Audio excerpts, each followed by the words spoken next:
And welcome everybody to another amazing day right here on the Andrew Cooperrider Show. I hope everybody's having a great day.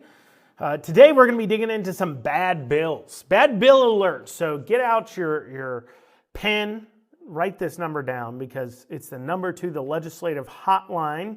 I'm going to say it a few more times. So if you don't catch it right now, you're driving or something and you can't write it down, don't worry. I'll say it a few more times for you, or you can just Google legislative hotline number Kentucky and it should come up. But that is 1-800-372-7181. 1-800-372-7181. And I want to start off by giving you that because today we're going to have some calls to action. We want you to do something. By we, I mean me. I want you to do something, right? You all tune in. I know there's hundreds of you that tune in each and every single week and listen to the Andrew Cooper Show to stay informed about everything that's going on, but maybe, perhaps, you have not. You've heard the problems, you've heard the issues that I talk about. Sometimes I talk about good things, and I'll talk about a few good things today, but you've heard the issues and you're like, I want to do something about it. What can we do? Well, this is an opportunity for you to do something, for you to make a difference on what's going on right in your own backyard. And trust me, calling your legislators, especially your House reps, can make a difference. I have successfully worked with groups and people and gotten the word out on bills before that have killed bills from moving forward that were bad pieces of legislation because the people, you, heard the information and then got on the phone, called them up, and they said, look, we're getting too much backlash from our constituents on this. We have to specifically kill this bill. We can't vote on this bill. We just need to move on from this for now. Now, it does come up every other year. Last year, one of the bills I'm going to talk about, we successfully stopped from happening last year. And by we in this case, I don't mean me now. I mean everybody who called in and got involved here. We were able to stop one of these bills last year, but it's come back this year. So sometimes that happens. And we got to keep killing these bills. We got to keep calling in. But the reason why giving those phone calls actually does make a difference when it comes, especially to the House, is because in a Republican primary in the House, there might be on the high side 3,000 voters that actually turn out. You know, sometimes as low as 2,000, 2,500 that actually turn up to vote. And what that means is that, a few upset Republican primary voters that go ahead and tell their friends, go out there and campaign, tell others about it, could actually create issues and weaken somebody in their office, in their position. And so when they get 10, 20, 30 or so calls from Republicans, especially in their districts, saying, hey, look, I don't want you to vote for this piece of legislation. They take that very seriously, especially if it's not a piece that they personally find to be super important. And I hope neither of them look at any of these pieces of legislation we're going to talk about as something particularly important to them, unless, of course, maybe it's, I don't know, maybe a leadership member of the House that seems to really want one of these bills to pass. But regardless, so that's why I want to give you that number off the bat, that 1-800-372-7181 number, because these are things you can do. You can call in and talk about and tell your legislators how you feel about these bills I'm about to talk about, and do more than just get upset at what I'm saying, not upset at me, but get upset about the information you're learning and instead do something about it. But before I dig down in to the bills, the two bills that are red alert, we need to do something about bills. I want to start off first by talking about some good things that have done. House Bill 2 has passed out of the House. It's over in the Senate. That's a very important piece of legislation. It deals with gold. So last year, the legislature passed in their revenue bill, they had a line in there that said that they were not to charge, the state was not going to charge sales tax on gold, silver, precious metals anymore. That these are either A, investments, or B, currency. And so therefore, they shouldn't be subject to a sales tax the same way goods and services are, because these are not goods and services. It's not like you're buying gold to then use gold. Well, unless maybe you have like a semiconductor factory or something. But most people aren't buying gold to then use gold. They're buying gold to hold as an investment, a hedge against inflation, or even some people buy gold to use as currency. You have the gold-backed dollars that has become popular in some states, especially states that don't have sales tax on gold, which is a requirement for gold-backed to print a gold dollar there. But what they do is they end up printing essentially money that is similar to dollars in the size and shape of them, but they contain gold within the dollars that are weighed in at a certain amount. And so it kind of creates an easy way to exchange gold currency if you were to do that, exchange gold between people, barter. Of course, it'd officially be called bartering. And so in order for that to come into play, you can't have sales tax on gold, because then you have to pay sales tax on your money that you're using. But also, as we said, investments are not normally taxed. And so the legislature passed in their revenue bill to not charge sales tax on precious metals anymore. But Beshear took issue with it. And so he did something that can't be doing that. He went ahead and tried to line item veto that from the revenue bill.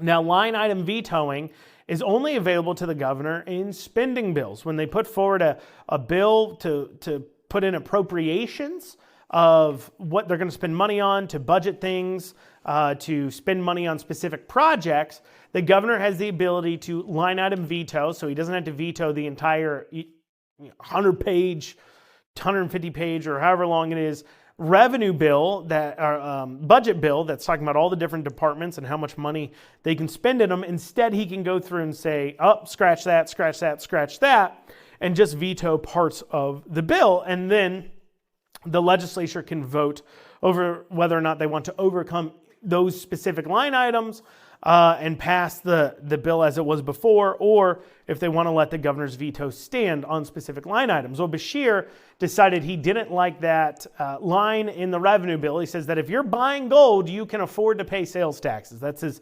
actual argument here.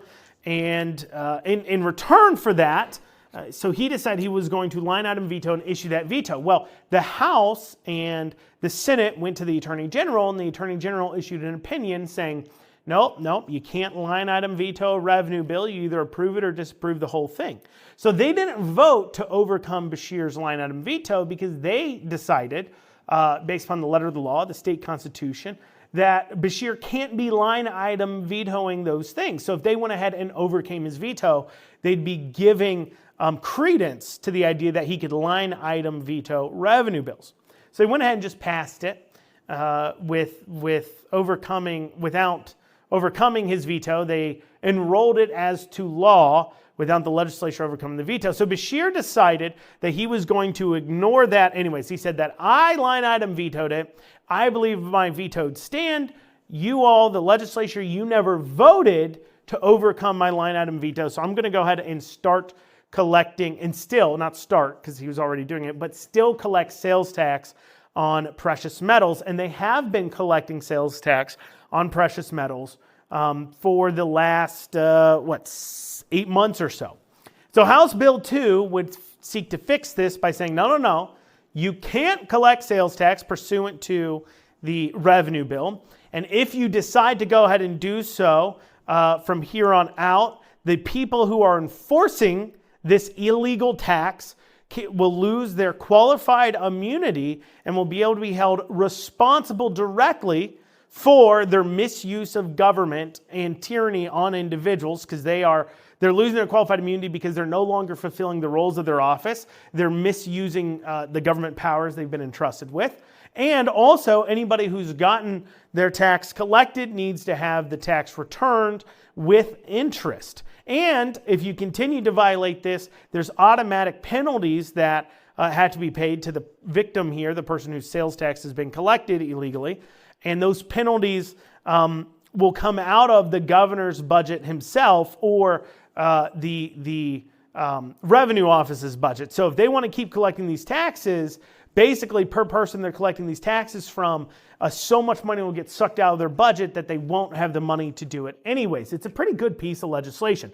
Well, that passed the House. That was good. Also, we saw a bill allowing water districts to independently decide whether or not they want to put fluoride in the water. So this would repeal the state mandate to put fluoride in the water. Right now, the state mandates you do it. So this would now allow water authorities, whoever is putting, handling the processing of the drinking water for cities and everything else, to decide whether or not they want to put fluoride in the water or not. Now, I'm going to talk more about that bill on next episode. We're going to go through some of the debates and the Democrats just getting really angry about this for no discernible reason, and as well as a few Republicans taking issue with it. We'll be digging into that there, though that'll be next week, Monday. So those are some good pieces of legislation that have passed.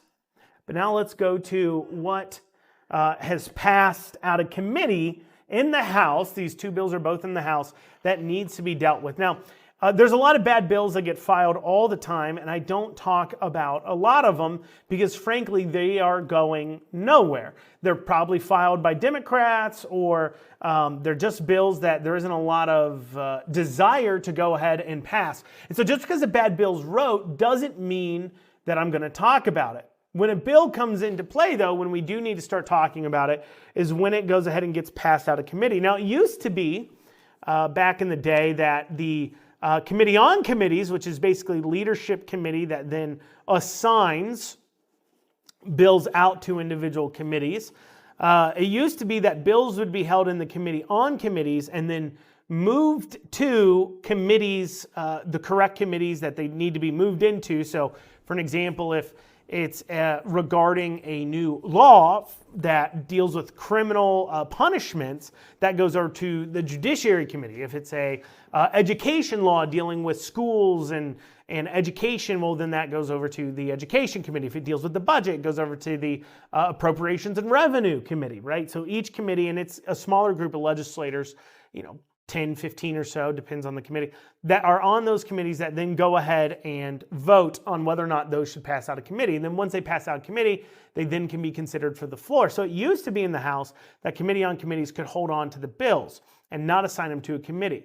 This has now become a double-edged sword because now that they automatically assign them to committees, we don't get an early warning per se that a bill is going to be voted on in a committee, and perhaps you could kill it while it's in a committee where there's only 15 House reps you're worried about. You can put easy pressure on 15 House reps, let's say, easier than you could 100, which is, of course, how many are a part of the entire body as a whole. But now that it gets assigned to a committee as soon as the bill's created, you don't really get that heads up. You only know that a bill's moving when it's put on the schedule to be voted on the agenda to be voted on, and then gets voted on. And sometimes those agendas come out, the day before. So not a lot of warning, not a lot of ability to build up resistance against bad pieces of legislation there. So that gives us, though, the few days, session days between when a bill comes out of a committee before it gets voted on the floor to go ahead and kill the bill.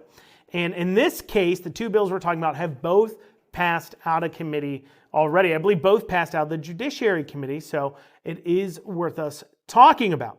And the first one I want to talk about is House Bill 399. Now, I want to lay out why the legislature is considering this bill in the first place. So rewind to 2023, and it was Senate Bill 150, which was a big piece of legislation that banned the surgery and giving hormones and puberty blockers to minors looking to change their gender.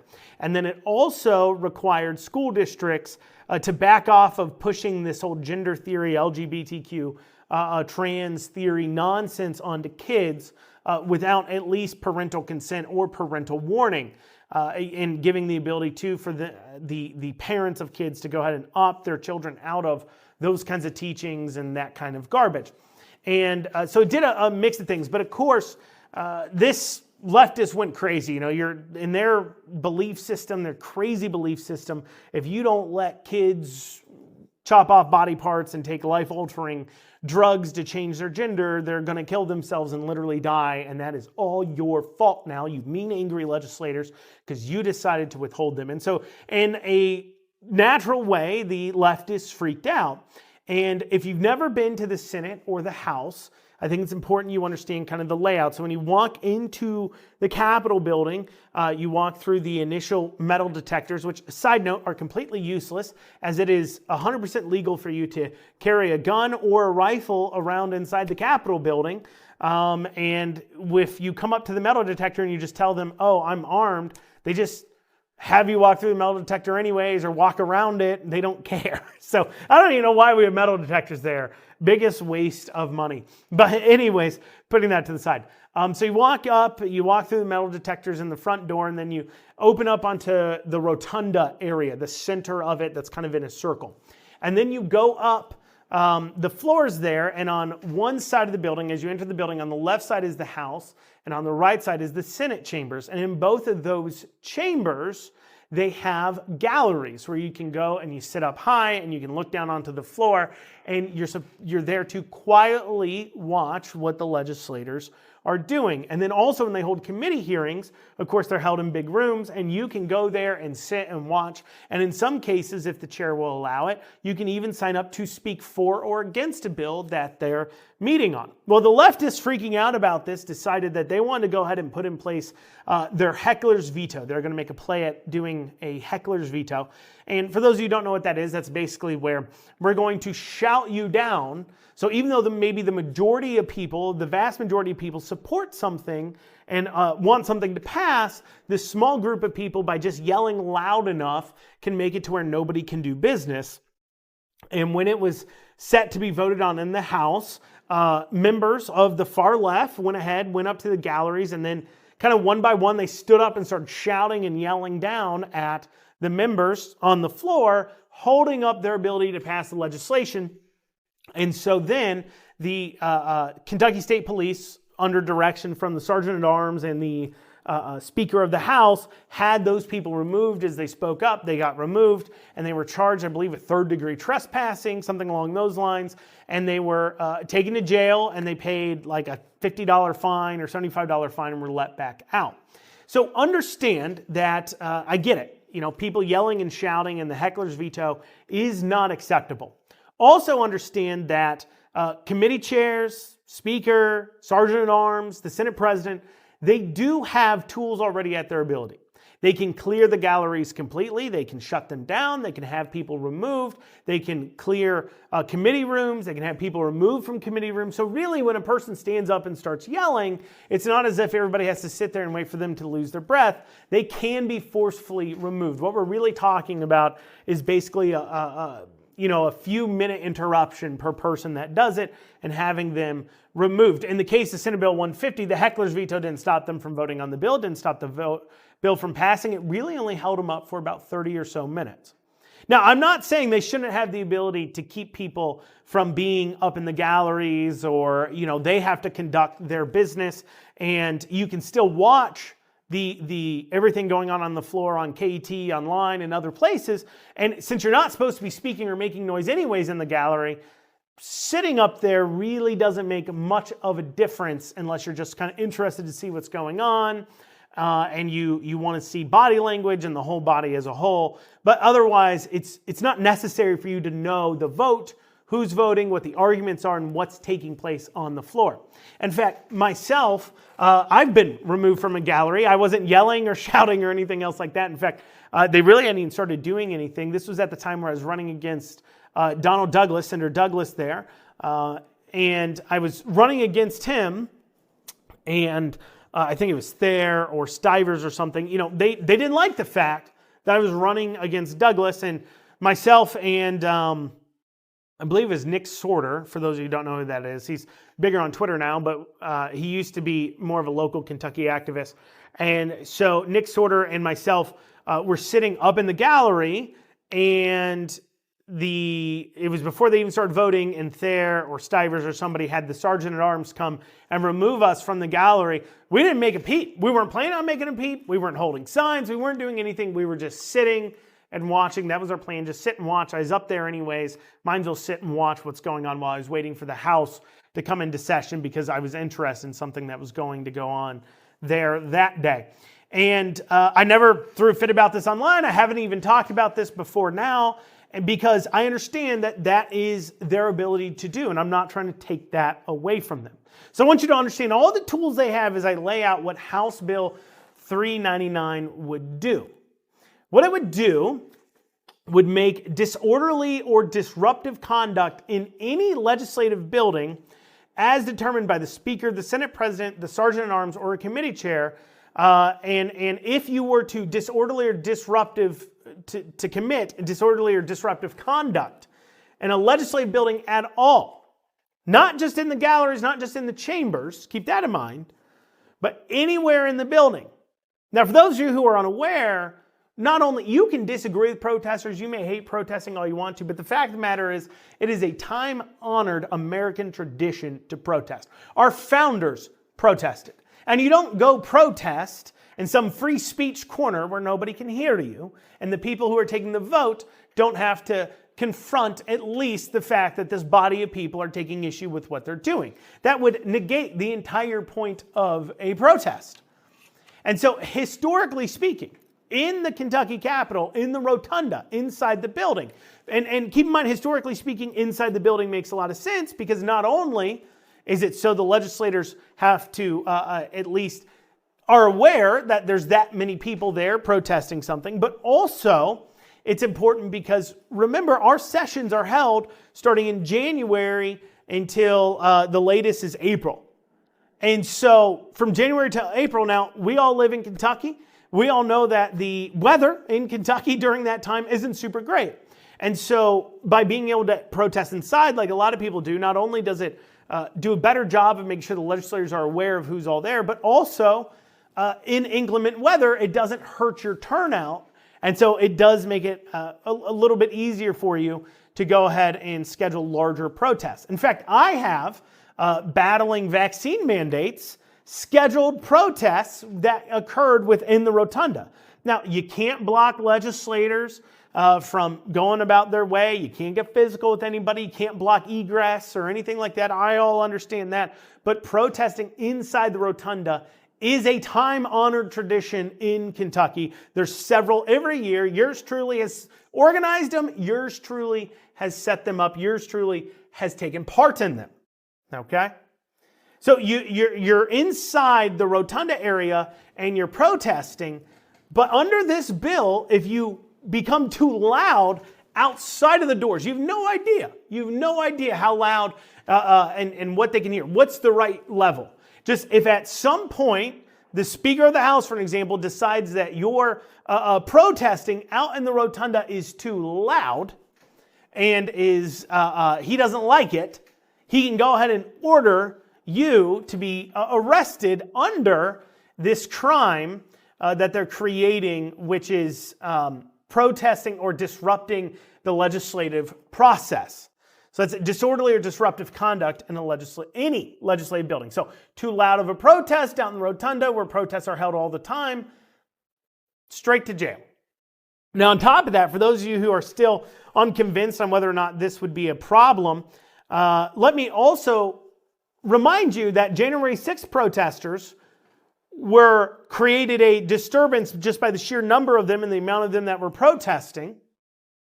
Even if you put aside whether or not they were let in and provocateurs and all that, just the people on the outside protesting, that could be considered disruptive to the ability to complete the legislative process. And every single one of those people would have been guilty under this crime here that they're creating if it was held, of course, in Kentucky and under Kentucky, in the Kentucky legislature.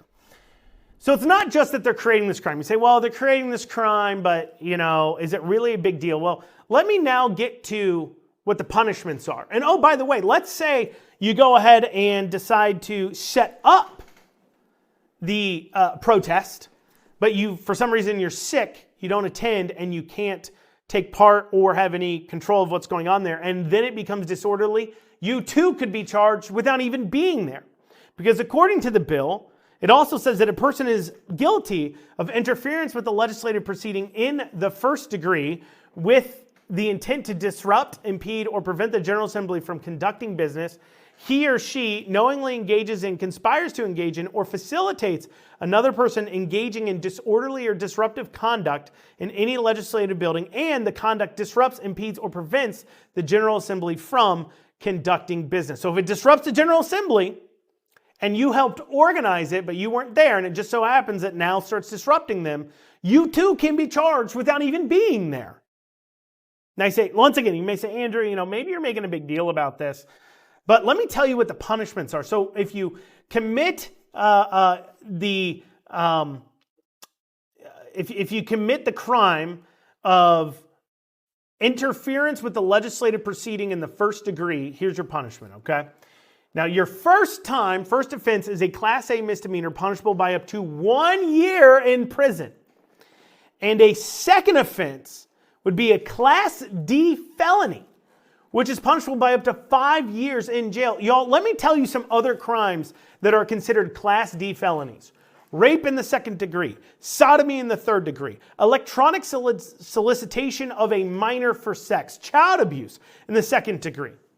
And now those, according to this bill, if it passes, the legislature is saying they believe that if you're too loud twice inside a legislative building and they find it disruptive, you have committed a crime so egregious that it's equal to somebody raping somebody, or somebody committing sodomy, or somebody soliciting a minor for sex. They say that is an equal crime to us. Now, Murray Rothbard has a line in his Anatomy of the State pamphlet, book, whatever you want to call it. And I don't know the line exactly word for word, but to summarize it for you, he says that you can test the hypothesis that the state is more interested in protecting itself than its citizens when you look at what crimes do they most forcibly and severely punish. And the example Murray Rothbard gives is assault on a police officer, that the government is more likely to aggressively pursue and hire and charge with higher crimes a person who assaults a police officer than compared when a person assaults another person. And Murray Rothbard's like, why is that? They're both assaulting a person, shouldn't the crimes be considered equal and as aggressively pursued, equally pursued? Now, in this case, I just think of that quote because we're talking about disrupting a legislative proceeding by standing up and yelling inside inside the chamber, or having a protest outside that gets too loud. Now, there is an amendment to take the rotunda out to kind of make that a protected area, and that it's only if it's inside the committee rooms or chamber rooms. But once again, I ask you, is a person standing up and yelling and disrupting for all of 3 minutes until the KSP comes in and removes them, is that worthy of 5 years in prison? Is that the same crime as pedophilia and rape? I don't think so.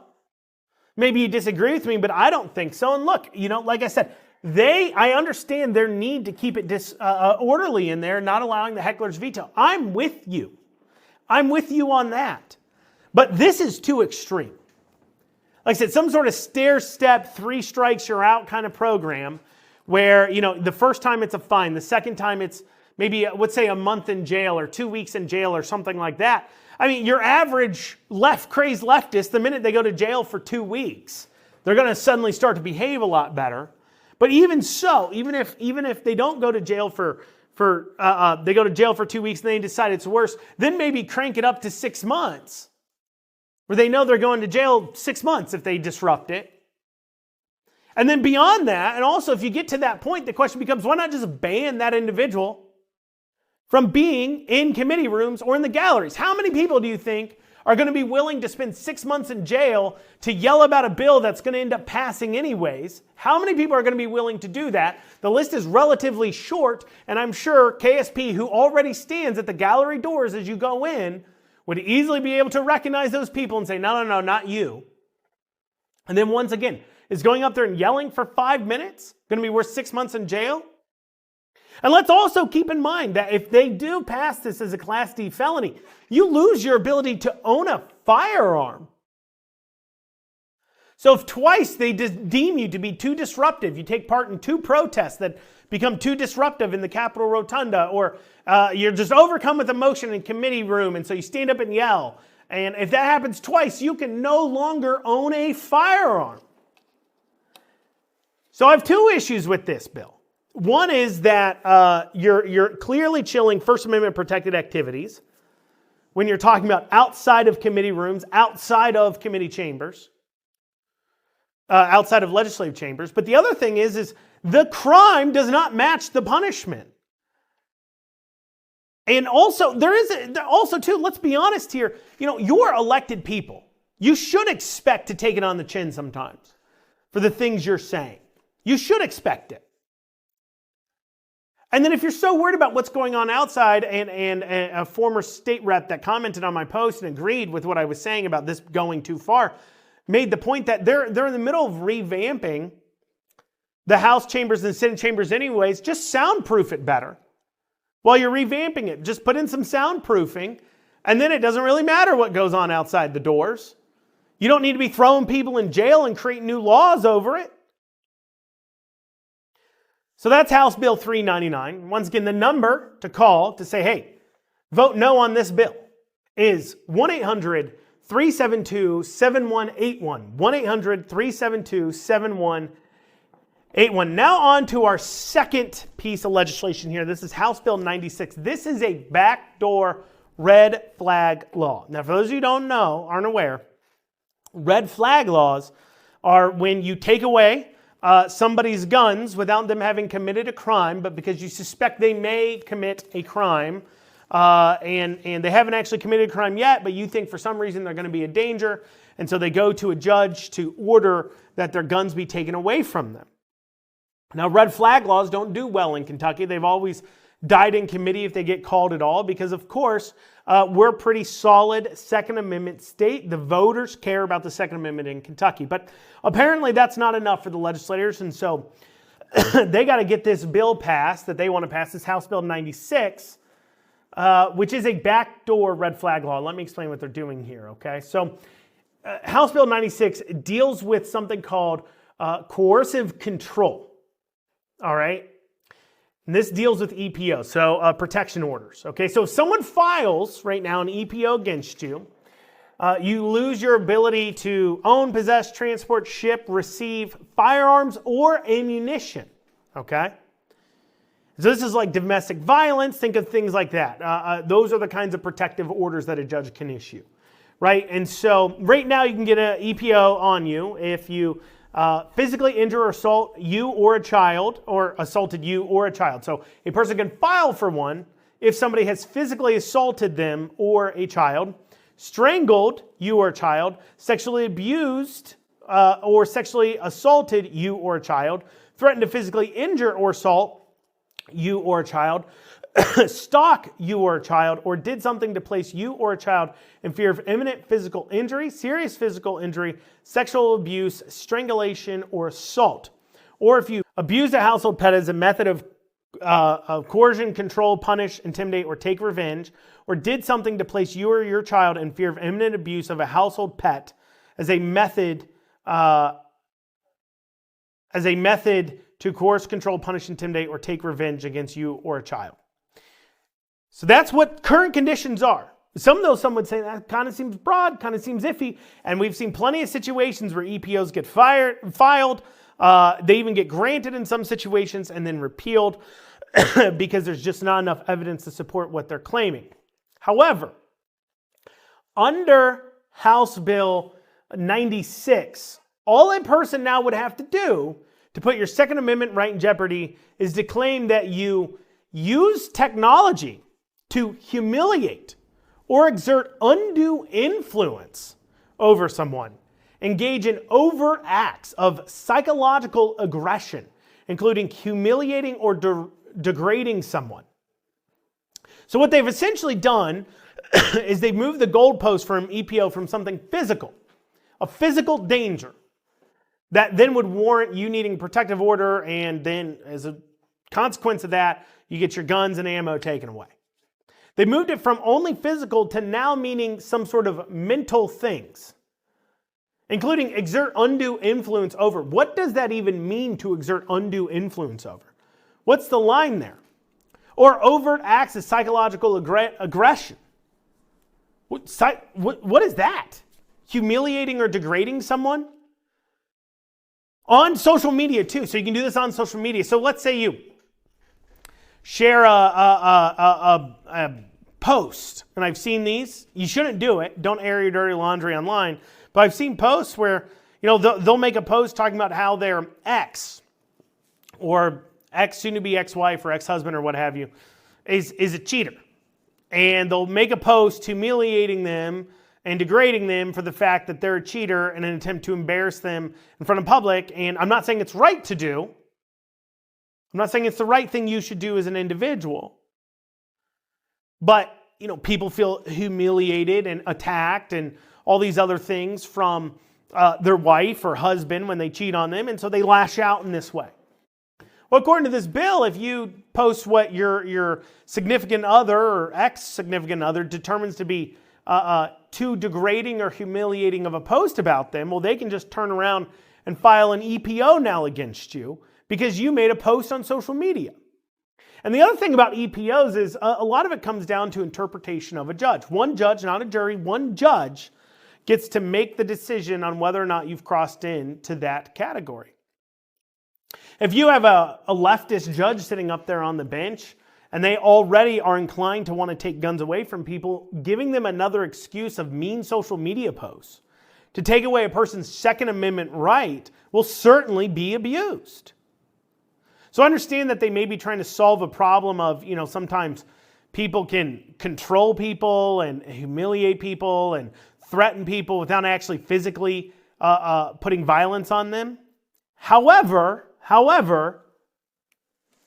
this is a step too far, I do believe. And if you agree with me, well, you should be calling into your legislators at 1-800-372-7181, 1-800-372-7181, and telling your legislator, vote no on House Bill 96. So that's vote no on House Bill 399. That's vote no on House Bill 96. And look, if you've never called in a bill before, they are super great, super nice people. Honestly, it is the best government employees I've ever dealt with. You call that number, they pick up. They'll ask you your address. You don't even got to know who your representative is. I know some of you don't, and that's okay. Don't feel shame about that. I mean, you should know, but don't feel shame. You don't need to worry about that calling in. You can call in and you can give them your address. They will look up who your house rep is, and you can leave a message for you. And then also, if you're married, you can leave a message for your spouse. So they get 2 messages from you all, 2 voters reaching out and saying, look, we have problems with these bills. So please do that. Please call on House Bill 96. That's a backdoor red flag law. And please also call on House Bill 399. That is an extreme bill that would make protesting in a time-honored historical place and location a crime equal to that of child pedophilia and rape. Kind of ridiculous. Well, that's what we got time for today on the Andrew Cooperrider Show. I thank you so much for your time. Jump on the phone, call it in. Thank you all so much. Have a great rest of your day.